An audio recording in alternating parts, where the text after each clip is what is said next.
Good morning everyone. তো সবাই কেমন আছো? আজকে আমার একটু লেটই হয়ে গেল। আজকে গপুর চেক আপ আছে, তো ওকে একদম রেডি করে দিয়েছি। তারপর এখনও ঘুমোচ্ছে। বুনু আসলে বুনু আর হাজব্যান্ড ওকে নিয়ে যাবে।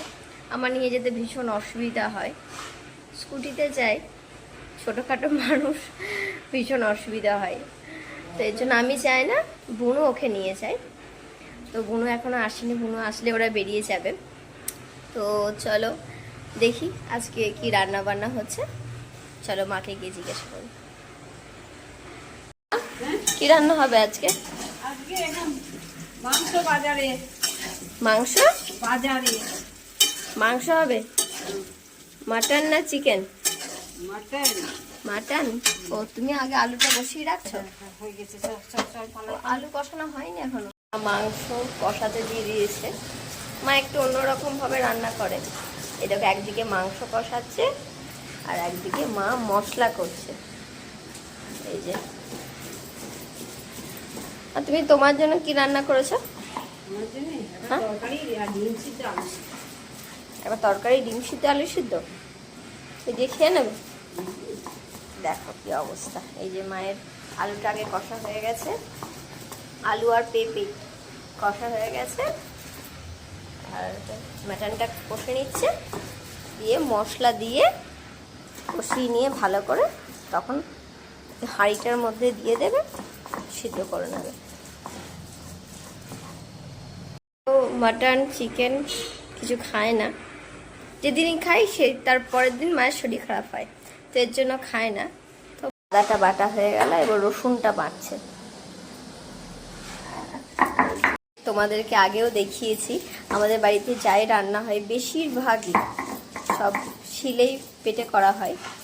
মিক্সি খুব কম ইউজ করা হয়। যখন অনেক মশলা হয় বা আমি বা বুনু রান্না করি তখন হয়তো মিক্সিতে করে নিই, কিন্তু মা যখন রান্না করে তখন কিন্তু শিলেই রান্না করে। শিলেই বেটে সব, শিলে বাটাই মশলা দিয়ে মা রান্না করে। মা আজকে সব মশলা বেটে নিচ্ছে। আজকে অনেক লেট হয়ে গেছে, এখন 1টা বাজে, মানে আজ রান্না হতে হতে হয়তো 2টো বেজে যাবে। এত লেট হয় না, কিন্তু আজকে কিছু করার ছিল না। আজকে গপুকে যখন ডক্টর দেখাতে নিয়ে গেছিলো তখনই মানে একটু আগে মাটন নিয়ে এসেছে। মানে মায়ের নিরামিষ রান্নাগুলো সব করে নিয়েছে, এখন ভাতও হয়ে গেছে, এখন শুধু মাটনটা হলেই হয়ে যাবে। তখন কষার জন্য অপেক্ষা করি, কখন কষা হবে আমি টেস্ট করব। মায়ের মশলা এখন ভাজা হচ্ছে, পেঁয়াজটা ভাজা ভাজা হয়ে গেছে, জিরে গুঁড়ো, ধনে গুঁড়ো, টমেটো সব দিয়ে দিচ্ছে মা। আগে আমাদের যখন মাটন রান্না হতো বেশিরভাগই পেঁপে দিয়ে রান্না করা হতো। আজকে অনেক দিন পর মা মাটনের মধ্যে পেঁপে দিয়েছে। আমার মাটনের মধ্যে পেঁপে দিলে ভালো লাগে না, এরকম যেন আমার মনে হয় যেন ঝোলের কালারটাই যেন চেঞ্জ হয়ে যায়, বলো। কিন্তু মা আজকে দিয়েছে, দেখছি অনেক দিন পর আবার দিয়েছে। এখন দেখা যাক টেস্ট করে কীরকম কী হয়। আমার মনে হয় যেন ঝোলের কালারটাও চেঞ্জ হয়ে ঝোলটা কীরকম যেন ট্যাস ট্যাস করে। এই যে মা সব মশলা দিয়ে দিল, আদা রসুন সব দিয়ে দিল, খুব সুন্দর গন্ধ বের হয়েছে, ভীষণ সুন্দর। কতটা তেল কম দিয়েছে দেখো। আমার জন্য কষা কষা রান্নাই বন্ধ হয়ে গেল মনে হচ্ছে বাড়িতে।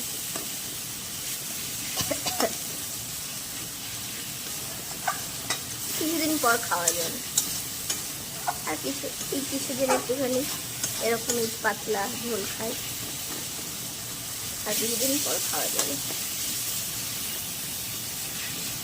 কত ফড়িং উড়ে বেড়াচ্ছে দেখো, তোমরা দেখতে পাচ্ছ কিনা জানি না, আমি দেখতে পাচ্ছি। এই যে দেখো, মা রান্না করছিল, আমি হঠাৎ করে পাশে তাকিয়ে দেখছি, ও বাবা কত ফড়িং উড়ে বেড়াচ্ছে।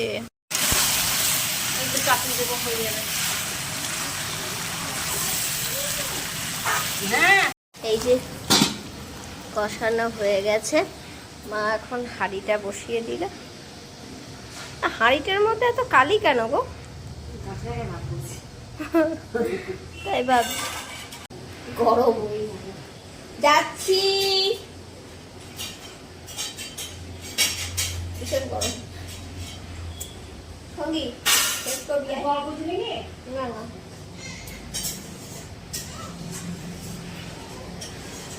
কেউ ডাকছে কি না?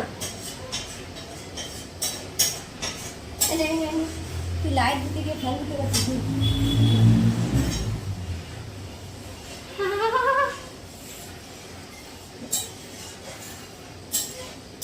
একটু কামাতে পারলাম না।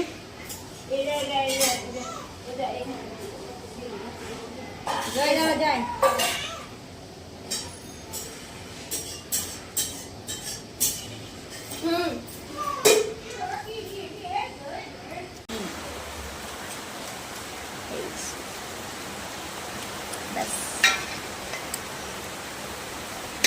পেঁপে আলু দিয়ে মাটন রেডি।